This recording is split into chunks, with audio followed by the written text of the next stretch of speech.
오늘 말씀의 제목은 평범함을 넘어 비범함을 낳는 기도의 힘, 평범함을 넘어 비범함을 낳는 기도의 힘입니다. 예전에 기독교 백화점에 가면 책들이 많이 있는 중에 유달리 많이 있는 책이 보였어요. 예전에 믿음의 선배님들이 보면 이 부분에 있어서 능력이 있다 이렇게 느껴지고 부러웠고, 또 어떤 부분에 있어서 그런 능력을 가지고 싶다, 또 그런 간증을 하고 싶다라고 여겨졌던 이 세 가지 공통점이 있습니다.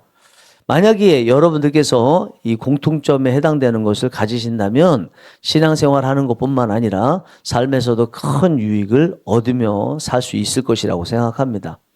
이 공통점 부분에 대해서 오늘 본문에 나와 있는 한나와 그의 아들 사무엘이 대표적으로 가지고 있어요. 그리고 그들만의 특징이 있는데 오늘 본문 말씀 들으면서 그것이 무엇인지, 그 특징이 무엇인지 보고 또 여러분들께서 그것을 갖기를 하나님 앞에 소원하며 기도도 하는 귀한 시간을 가졌으면 좋겠습니다. 사무엘의 어머니가 되는 사람이 한나죠. 근데 한나에게는 남편이 있는데 남편에게 또 다른 아내가 있었어요.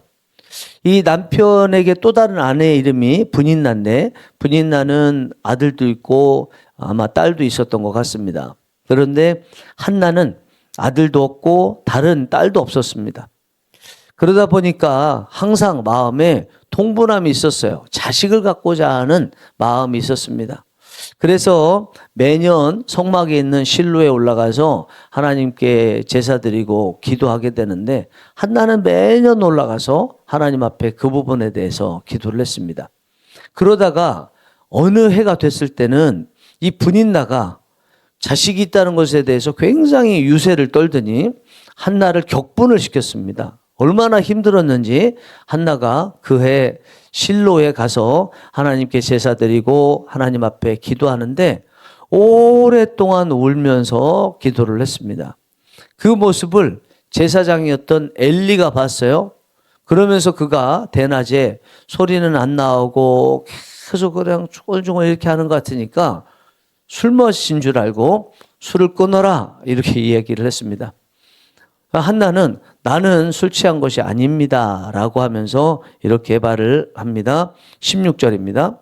당신의 여종을 악한 여자로 여기지 마옵소서. 내가 지금까지 말한 것은 나의 원통함과 격분됨이 많기 때문이니이다 하는지라. 자신이 이렇게 기도했던 것은요, 원통한 것도 기도한 것도 있기 때문이래요. 원통이라 또 격분이라 이런 단어를 사용했는데 이 단어들 자체가 굉장히 강한 거죠. 한나의 상태가 얼마나 원통하고 분한지를 잘 볼 수가 있습니다. 그런데 여기에 더해서 이것들이 많음이니라 이렇게 표현하고 있어요.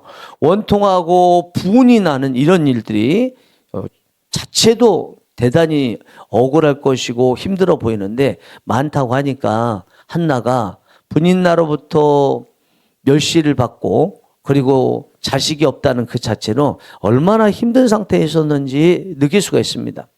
이 말을 들은 제사장 엘리는 평안히 가라. 그리고 네가 기도한 대로 하나님께서 응답해 주시기를 원하노라. 이렇게 말을 합니다.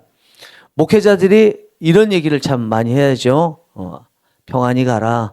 평안히 가십시오. 하나님께서 기도하신 대로 응답하실 줄 믿습니다. 라고 말을 많이 해야 됩니다.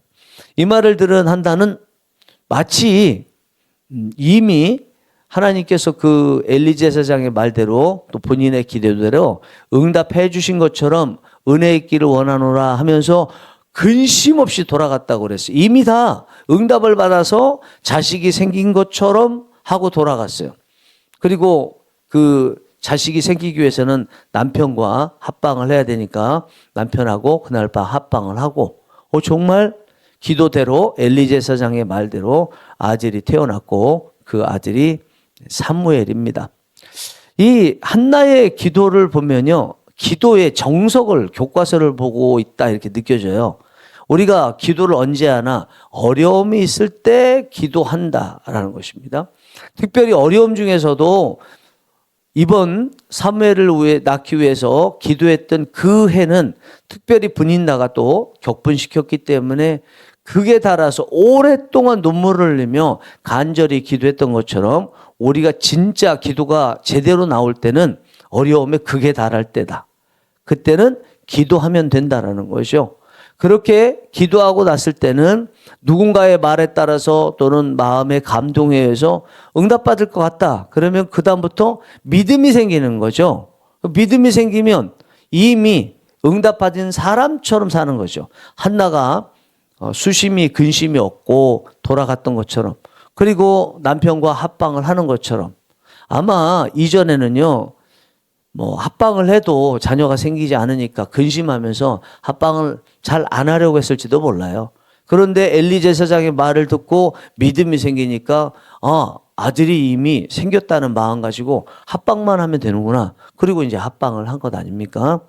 우리가 오늘 본문에 나와 있는 이 한나의 기도하기 전의 상황부터 나중에 기도가 끝난 다음에 행동, 이것을 우리의 모델로 잘 삼았으면 좋겠습니다. 어려움이 있으면 하나님 앞에 기도하고, 기도한 다음에는 믿음을 갖고 하나님께서 응답하실 것에 대한 마음을 갖고 응답된 사람처럼 사는 이런 모습이 우리의 모습이길 원합니다. 한나를 보면요, 어려움이 있을 때는 활로를 기도로 도구를 삼아서 삼고 있구나 하는 것을 느끼게 됩니다. 삶에서 앞을 가로막고 있는 여러 가지 어려움들이 있을 텐데 그 어려움을 뚫는 불도저 같은 역할을 기도로 하고 있다는 거예요.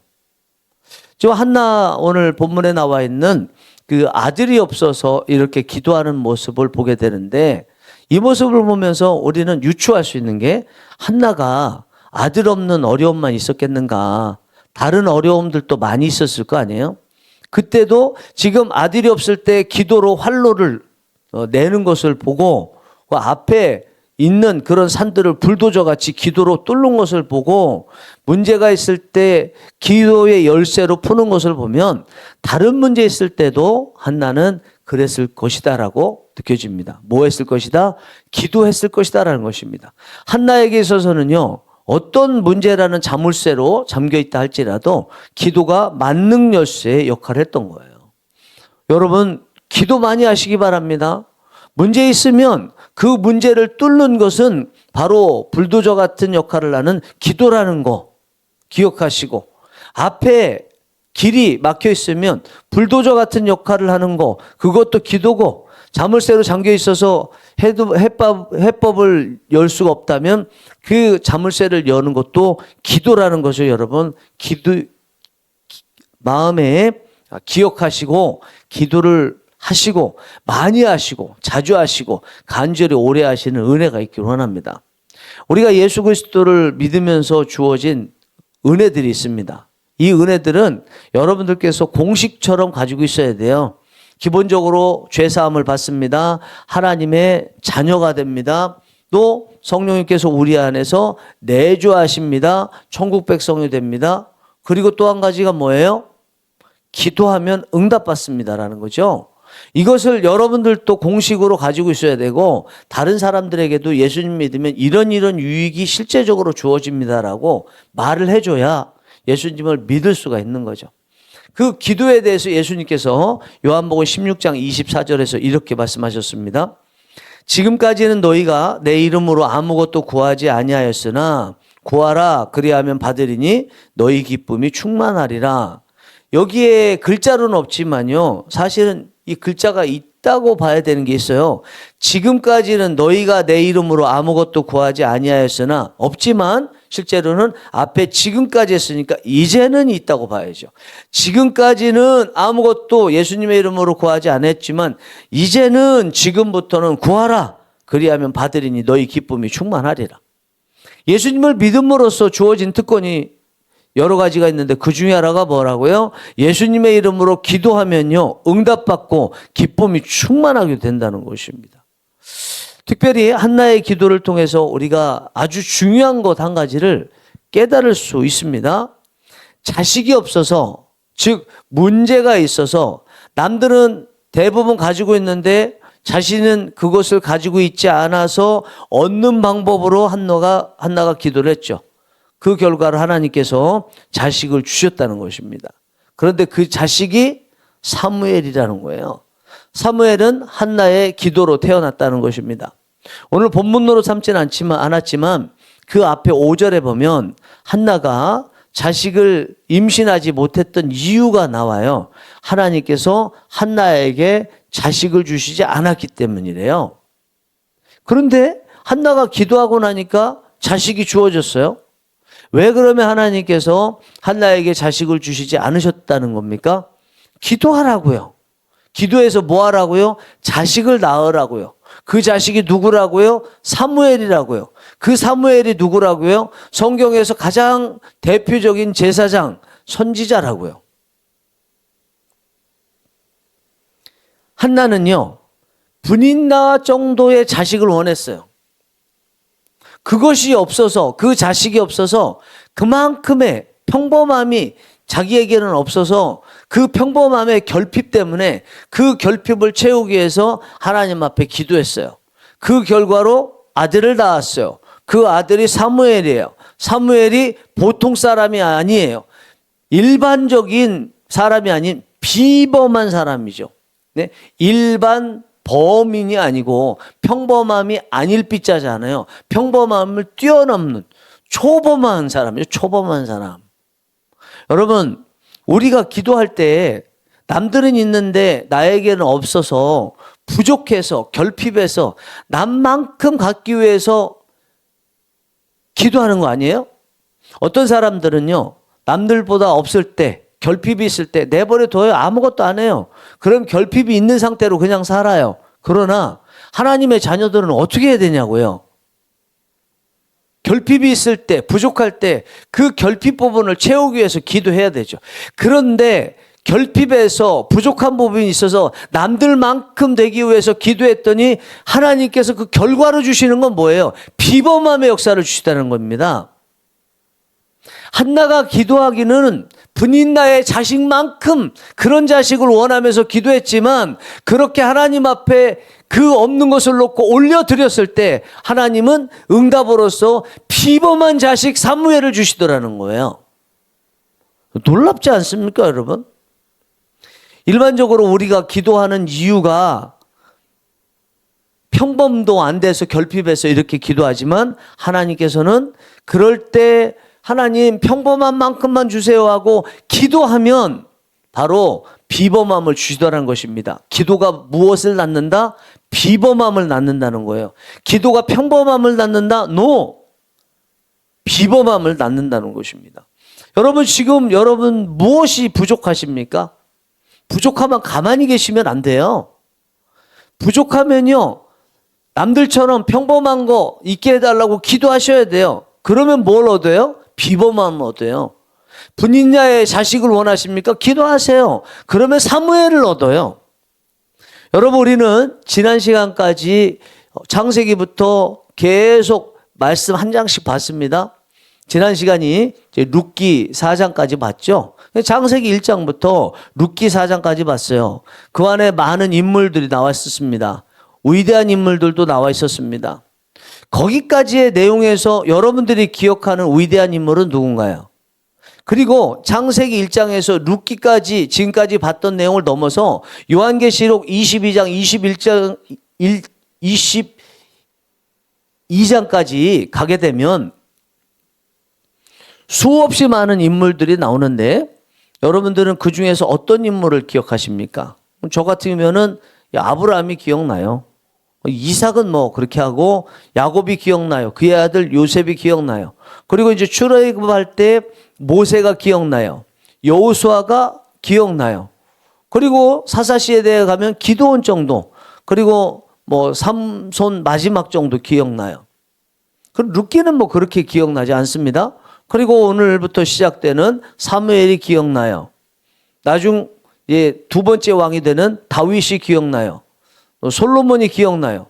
그 다음부터 여호사밧 왕 정도 기억나요. 히스기야 왕 정도 기억나요. 다윗 왕 말했죠? 기억나요. 그리고 이제 선지자 보면 이사야 선지자, 예레미야 선지자, 또 뒤에 가서 이제 다니엘 선지자 이 정도 또 기억나요. 예수님 기억나요. 사도 바울 정도 기억나요. 그리고 어떤 뭐 선지자는 아닌데 느헤미야 같은 사람 기억나요? 에스더 사람 같은 사람 기억나요? 모르드게 같은 사람 기억나요? 여러분, 제가 지금 말씀드린 이 인물들, 여러분들도 성경의 수많은 인물 중에서 대표적으로 기억나는 사람 아니겠어요? 여기에 플러스 마이너스는 있겠죠. 그러나 전반적으로 봤을 때는 여기 아니에요. 여기서 지금 제가 빠진 게 엘리야 빠졌고 엘리사 빠졌어요. 이거 같이 추가 잠깐 빼먹었습니다. 이 정도 아닙니까? 엘리야와 모세는요, 예수님께서 변화산에 계실 때 양쪽에 있었던 대표적인 하나님께서 쓰신 인물들이잖아요. 그 사람들 넣은 거죠. 그러면 이 사람들의 특징이 뭐예요? 기도하는 사람이었다는 거예요. 이 기도하는 사람들이 그냥 기도한 게 아니고 그냥 일반적으로 한 기도했는데 이들이 태어났다는 거예요. 비범한 사람들이 태어났다는 거예요. 이들이 기도할 때도 결핍이 있어서 기도했더니 비범한 것을 하나님께서 응답으로 주시더라는 거예요. 저는요, 성경 밖에 우리나라 유명한 목회자들, 뭐 집사님도 계시다면 다 합쳐서 기억나는 사람이 몇 사람 있습니다. 잘 모르지만 김익두 목사님 정도 예전에 있었고 최성봉 목사님 정도 있었고요. 오늘날 시대에 좀 보자면 두 분이 저는 유일하게 존경하는 인물이에요. 원종수 목사님. 지금 시애틀 어딘가에서 목회하시는 거 유튜브에 2개 정도 나오더라고요. 그리고 정필도 목사님 그렇습니다. 나머지 분들은 그렇게까지 뭐 특별하다, 존경스럽다, 솔직히 그런 마음 안 들어요. 설교 잘한다, 큰 교회 목회했다, 그래도 별로 그런 마음 안 들어요. 제가 지금 존경한다고 하는 두 분의 목사님, 김익두 목사님 같은 분들의 공통점이 있어요. 기도하시는 분들이라는 거예요. 이분들은 기도하시는 분들이에요. 이분들은요, 또 말씀에 근거해서 기도하시는 분들이에요. 초대교회 사도들이 기도하는 일과 말씀 전하는 일에 전무한다고 그러잖아요. 말씀하는데 기도하지 않는 사람들 말고요. 그리고 설교 잘하고 큰 교회 부흥시키고 이런 분들 말고요. 기도까지도 겸해서 그 말씀 소중히 여기는 만큼 하시는 분들은요. 제 느낌상으로는 이 두 분 뭐 이렇게 되는 것 같아요. 지금 원종수 목사님은 어떤지 모르겠습니다. 그러나 적어도 정필도 목사님은 제가 아는 한 말씀과 기도 최선을 다해서 중심을 가지고 살았어요. 왜 목사님들이 목회 잘하다가 나중에 타락한 줄 아십니까? 기도하지 않기 때문에 타락하는 거예요. 그리고 제대로 기도한 사람은 말씀에 따라서 기도하기 때문에 혹시 기도해도 말씀에 문제가 있기 때문에 타락하는 거예요. 그런데 잘 가다가 마지막에 타락하는 거는 기도 잘 했는데 마지막에 기도하지 않았기 때문이에요. 뭐 기도 열심히 하고 또 말씀 중심으로 목회하다 보니까 하나님께서 일으켜 주셔서 부흥시키니까 사람들로부터 존경받고 무슨 총회장하고 하다 보면 기도가 줄어들어요. 그렇게 높은 위치에 있기 전에는 자신은 약해지고 하나님을 강하신 분으로 앞세워서 그렇게 나갔는데 점점점 사람들로부터 추앙받으니까 자신이 스스로 높아져요. 그리고 하나님은 뒷전이에요. 하나님은 점점점 약해지더니 하나님의 모습이 전혀 보이지 않아요. 이러니까 나중에 타락할 수밖에 없는 것입니다. 우리가 주님 앞에 끝까지 쓰임받고 마지막 날에 주님 앞에 부끄럽지 않은 방법, 그거는 하나님 강하게 내세우고 나는 약해지는 거예요. 그 방법이 뭐예요? 기도를 하는 거예요. 쉬지 않고 기도를 하는 거예요. 오늘 본문에 나와 있는 한나처럼 기도하는 것입니다. 사랑하는 성령이 일하시는 교회 교우 여러분, 그리고 유튜브를 통해서 이 설교를 들으시는 여러분 자신이 비범해지고 자녀들이 비범해질 방법이 뭔가요? 오늘 말씀 들어보니까 맞습니다. 문제가 있을 때 그 문제라는 것은 일반적인 것에 비해서 결핍인데 그 결핍을 채워서 평범해지는 마음으로 기도하는 거예요. 그러면 하나님께서 그 기도 때문에 비범한 역사를 이루어 주십니다. 분인나의 자녀만큼만 얻기를 원했던 한나의 기도를 들으신 하나님이 그 분인나의 자녀는 범접할 수도 없는 사무엘과 같은 아들을 주셨던 것 같은 역사가 우리 가운데 일어날 수 있습니다. 여러분 그 일 오늘 기도부터 시작하셨으면 좋겠습니다. 그리고 여러분들이 항상 비범함을 낳게 되는 그 일을 일주일에 매일 있는 365일 거의 매일 있는 이 새벽 기도회를 발판으로 삼아서 해보시기 바랍니다. 항상 여러분은 결핍이 평범을 아니라 비범을 낳게 되는 역사 가운데 살아가는 은혜를 받고 살게 될 줄 믿습니다. 기도하시겠습니다.